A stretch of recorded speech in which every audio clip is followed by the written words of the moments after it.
My name is Steve Thompson, and I'm 36 years old. I work for an IT company as a contract employee. After serving as a systems engineer at a major IT firm, I decided to start my own business. Now, I'm training under someone I greatly admire, the current CEO of the company, Morgan Smith. Morgan is 6 years younger than me at 30. She started her own business with friends while still in college, and has built it into one of the most respected companies in the security software testing industry. She's also famous for her skills as a hacker and has leveraged her talent for success, becoming a well-known figure in the industry. I chose the path of entrepreneurship because I admire her. Working under someone I respect is a valuable experience, and I sincerely admire Morgan. One day, I was summoned to her office and received a strange request. "Will you live with me if I pay you?" I was taken aback by the proposition, and my mind went blank for a moment. Morgan, watching my reaction, had a serious look in her eyes. It didn't seem like one of her usual jokes or pranks. Regaining my composure, I immediately responded, "Understood." There was no way I could refuse a request from someone I admired so much.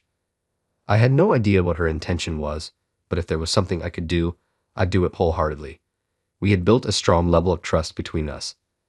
"I knew you'd answer immediately, Steve," Morgan said with a satisfied smile, sliding a key card to her private apartment across the desk. "Just for a month. The address will be sent to your phone. Let me know if there's anything you need." The only concern I had was my own self-control. Morgan's not just known for her abilities, but also for her beauty, comparable to a movie star. Well, I suppose that's my problem alone. I arrived at the apartment, guided by the address and map Morgan sent. It was a high-end building with a full-time concierge service. I felt a little intimidated knowing I'd be living there for a month. Using the card key, I headed for the designated room. An older gentleman, the concierge, lowered his head as he saw me. I guessed Morgan must have spoken to him beforehand. I nodded back, saying, "I appreciate your help." When I was about to enter the elevator at the end of the foyer, the concierge pointed to another heavy glass door further back, saying, "Over there." I couldn't access that floor without a card key. Beyond the glass door was an elevator exclusively for the higher floors. There was a security guard stationed there, ensuring top-notch security. When I held the card key to the sensor, the elevator door opened with a ding, taking me to a high-rise floor. From the number of doors, I could tell there were few rooms on this floor. The room designated by Morgan was at the end of a long hallway. As I rang the bell, I heard a voice from inside saying, "I'm coming." The front door opened immediately. It seemed dangerous for a woman to live alone like this, but when I raised my head to express concern, the person standing there was not Morgan. "You must be Mr. Steve Thompson. Morgan told me about you." "Please come in," said a girl with a well-formed face and a strange tan. She was barefoot. "Who are you?" I asked, a bit panicked because I thought Morgan would be greeting me. "Didn't Morgan tell you?" "I'm her sister, Grace," she said. She bowed slightly and smiled, leading me to a spacious living room and preparing some tea. Grace said Morgan usually lived here alone and laughed, saying she was a freeloader just like me. Her profession was a photographer specializing in accompanying mountain climbers, and she had just returned to Japan after a long time. "You've been overseas for a while. Did you come back to Japan for any special reason?" I asked casually, but I soon regretted my carelessness. Grace held out her left hand, which was missing the little and ring fingers. "Frostbite," she said, shrugging at my gasp of surprise. "It must have been tough," I said. I was called back by a hysterical Morgan. "I've been told to stay in Japan until I fully recover." "I think you are probably my watchman." I correctly understood the true meaning of the request from Morgan, and so the strange cohabitation of the three of us began. Living together, I noticed that the personalities of these sisters were really opposite. Morgan is always logical and cool, and her beauty makes her feel like a cool beauty. On the other hand, her sister Grace is a wild child, always acting on intuition. She has a face as beautiful as Morgan, but she's not taking good enough care of it, like getting sunburned. Moreover, she is a genius at destroying home appliances. It's so much that I think it's not just a talent. It's hard to believe she's the sister of Morgan, who is at the top of the ID industry. "Steve, the water isn't coming out." "Why?" Today she was struggling in front of the water dispenser. "Grace, all you have to do is switch this. Then hot water comes out. It's cute when it's just this level." The other day, for whatever reason, she had water flowing backward and flooded the floor. My computer was also broken in the incident. Co. Morgan compensated me right away, but I remember my mind going blank for a moment. Co. Morgan often came home late, and naturally, Grace and I spent a lot of time alone. I taught Grace how to use the computer, and in turn, Grace told me a lot of stories about the mountains. Looking at the photos Grace took, I started to look forward to hearing about her high-altitude climbing, working in what's called the death zone. After realizing that it was a life-threatening job, I began to feel respect for Grace. Grace started to call me her computer teacher, and she was fond of me. Grace, can I continue looking at yesterday's photos? I called out to Grace, who was about to take a bath. Her photos were piled up in the living room. Go ahead, you can look at anything, I heard Grace's lively reply from the dressing room. After hearing her reply, I reached out for the pile of photos. The vivid navy blue sky, and the cliff cut sharply. The distant mountains are covered in white snow. The contrast of the navy blue and the white is dazzling to the eye. The people in the photos have chapped lips and sunburns, their eyes hidden by goggles. But everyone is smiling. Everyone might just smile naturally when Grace points the camera at them, I thought. They are really warm and good photos. Among them, I found a photo with Grace in it. Grace still looked young, almost like a student. It was probably the base camp for high-altitude climbing. She was embraced by a young man making a peace sign towards the camera. Her left hand still had all 5 fingers perfectly intact. This guy, doesn't he look like you? At some point, Co. Morgan had returned home and was now peering at a photo over my shoulder. The scent of the perfume that Co. Morgan always wears filled the air, and I found myself stiffening with nervousness. I thought he looked like you the first time I saw you. This man, he's Grace's fiancé. He's missing now. She traced the photo with her slim fingers, informing me in a soft voice. The man in the photo had gotten lost during a mountain climb. Nobody has been found yet. He was a solo alpine-style climber, she told me. It's a climbing style that involves quick ascension with light gear, not heavy. It expresses more towards climbing, making it a tougher challenge compared to traditional high-altitude mountaineering. In one winter, he went into the mountains and never came back. From the bathroom, I could hear Grace's humming. I had no idea she had such a sad history. I want you to keep Grace in America, where you can keep your eyes on her in order not to let her go to dangerous places.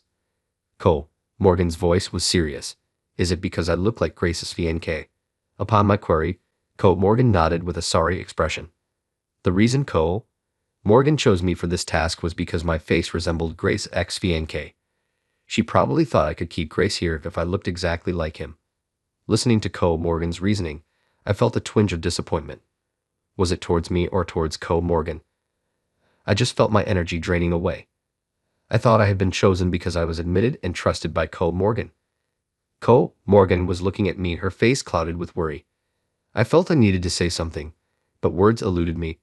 Please, if it's you who looks just like her ex-fiancé, Grace might listen. I have no one else to ask. I can't bear the thought of spending another night worrying if Grace will return safely. C. Morgan revealed her feelings to me, who was still silent. It seems that both parents of the sisters had already passed away. Grace must be her only close relative. I was taken aback, seeing the surprisingly childish side of the cool and elegant C. Morgan. What? He doesn't look anything like him. Don't kid yourself. The one who pulled C. Morgan's tearful shoulder from behind was Grace. Steam was rising off her as she had just come out from the bath, but her face was more furious than I had ever seen. Grace, realizing that her plan had been heard, reverted to her usual composed demeanor. She swiftly brushed her long hair off her shoulder. I was thinking about you. Grace cut off C. Morgan's words. Don't manipulate my feelings to get your way all the time. Grace's anger was genuine. She stared at C. Morgan as if she was ready to throw a punch. Do you think you have the right to trample over my feelings, Steve's feelings, and everyone's goodwill? I'll say it because no one else will. You're arrogant? Who do you think you are? Unbelievable. C. Morgan was taken aback by being called arrogant. Indeed, not many people criticized C. Morgan. She probably knew that she looked lost for words, as if she had been hit by a truth she hadn't considered. But I know that C. Morgan isn't that shallow. Her kindness is just hard for others to see and gets misunderstood. In this situation, she should have had an honest conversation with Grace instead of going roundabout. C. Morgan is just worried about Grace's well-being. It's as simple as that. Grace, please don't say it like that. I don't feel like my feelings were trampled on. I quietly spoke to Grace. When I was consulted about this, I felt I was trusted by C. Morgan. That's a fact. Sure, the confession earlier was a bit shocking, but my respect for C. Morgan hasn't changed. I conveyed that to Grace. C. Morgan looked at me with a surprised expression. C. Morgan is perfect at work, a person to be admired, but now I also got to know a new side of her. A caring elder sister. It's the best. Grace looked stunned at my words. C. Morgan, is he your fanboy? He's not a dangerous guy, is he? Is everything okay? Grace, who was furious just a moment ago, now looked worried and asked C. Morgan. She even moved a little away from me, putting distance between me and C. Morgan. That hurts a bit. Hey, don't label me as dangerous. The sisters looked at each other in response to my words, and then they burst out laughing. Grace was even bending over, hitting the floor. C. Morgan also covered her mouth, trying to hold back her laughter. What? That's harsh, isn't it? In the end, the two sisters were laughing so hard they fell over, holding hands. It seems I helped them make up, but I felt a bit confused. From that day on, our cohabitation has been enjoyable. There were no secrets or grudges, and they treated me like a real family member. I savored what it felt like to be in a family after a long time. It even made me feel like going back to my parents' home. What was surprising was C. Morgan's swift change. She tried to keep me around using a romantic approach, but now she's telling me not to lay a hand on her sister. When she says that, I strangely start thinking about Grace. Not too long ago, I wouldn't have felt anything even if we were alone. But recently I feel a bit embarrassed, and it's troublesome. Tonight, C. Morgan is out on a business trip. I holed up in my room after watching a movie in the living room with Grace. I think about an hour had passed. It seems that drinking beer was a mistake as I had to crawl out of bed to go to the bathroom. The corridor was already dark with the lights turned off. A light leaked out a little from Grace's room next door. It seemed that Grace was still awake. Listening carefully, I could hear an unfamiliar sound coming from Grace's room. Unable to suppress my curiosity, I peered in through the gap in the door to determine the source of the sound. Huh! As soon as I unwittingly raised my voice, I made eye contact with Grace, who was in the room. I thought it was dangerous, but it was too late. What I saw was Grace alone in the room, polishing an axe. Moreover, a faint smile was on her lips. Although I was waiting for her to scold me right away, there was no sign of the door opening. Unable to bear it, I confessed, I'm sorry, I was just curious because I heard a strange noise through the door. I could sense Grace trying to suppress her laughter. The next moment, the door opened with a click and Grace appeared, wielding the axe with goggles on. I unintentionally fell on my rear. Grace looked down on me, seemingly triumphant over my clumsy fall. Let's call it divine punishment, she said, raising her goggles to reveal her eyes. Grace flashed me a cheeky grin. I accept my divine punishment. I had no choice but to respond like that. But such fun days must also come to an end. Our cohabitation, which was initially agreed for a month, had continued for more than half a year. Lately, Grace has been going out and meeting various people. C. Morgan seemed very concerned about it. It's about time for me to head back over there. I'll be heading back soon, Grace said during a rare dinner together. I thought those words, which I had been dreading, had finally come out. C. Morgan too seemed to have the same thought as his chopsticks paused. Why does she have to go back to the mountains? Can't we just continue living together? Theo Morgan put down her chopsticks and asked Grace. Grace just replied, I can't. When you go back, I'll be alone again. Do I have to spend my days praying for your safety again? Don't you understand how hard it is to endure the anxiety alone? Words that seemed to blame Grace, yet it seemed to me that C. Morgan was hurt even as she spoke those words. Grace, you're more arrogant than me. C. Morgan spat out the words with a resigned coldness. I couldn't just stand by silently. C. Morgan, I'll always be by your side. Whoever you marry, that won't change. Please let me carry half of her worries. I truly meant that. C. Morgan would eventually marry someone, but for that person to share the worry and concern she has for Grace would be challenging. Because it is impossible that person would know Grace deeper than I do. That's why I just want to share her worries by her side, if that could lighten C. Morgan's burden even a little. C. Morgan was looking at me with surprise. It was far from her usual cool and beautiful demeanor at work. Because you're here, Morgan, I always think I'll make it back alive. So please wait here for me. Grace reached out and gently grabbed C. Morgan's hand. C. Morgan looked down and replied in a small voice. Okay. That was enough. I was seeing the bond of the Smith sisters right before my eyes. And just like that, Grace left a few days later. Several years have passed since then. Oh, I've got an email from Grace. I'm still living in that apartment with soon-to-be my wife Morgan. As I peered at the laptop in front of Morgan, I saw an email from Grace. It was a message saying that she wouldn't be able to attend our wedding ceremony. Apparently, the weather had been bad and the summit attack was significantly delayed. She wrote in the email that she still couldn't climb the high-altitude base camp and that it would be impossible to descend and return home. When I opened the attached file, a picture of Grace making a peace sign with a tan face against the backdrop of a snowy mountain and blue sky appeared. Grace really loves being in the mountains. I imagine that she must often be exposed to harsh nature, but Grace is always smiling in the pictures she sends. Indeed, my late father used to say that Grace has a talent for climbing. He preferred Grace over me, Morgan said, forcing a smile. It was the first time I'd heard such a story. Apparently, Morgan soon realized that she would only be a hindrance if she went climbing with them. I was left behind on every climbing trip. Each time, I desperately sought my own talent, and that's led to who I am now. It might have been a painful childhood memory. For a moment, Morgan gazed off into the distance.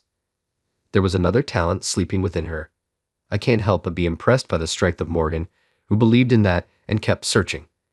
If you don't give up, things will work out, Morgan said, shrugging off her past with a casual laugh. I nodded strongly. I wanted to know about her unknown efforts more than anyone else from the bottom of my heart. I think so. Once we're married, I'll tell her one wonderful thing about her every day. That will surely make our life even more wonderful. I won't lose to her and won't give up. The plan to start a business is also at a turning point. From now on, it's going to be the real deal. I guess this is what it means to set sail for a new life.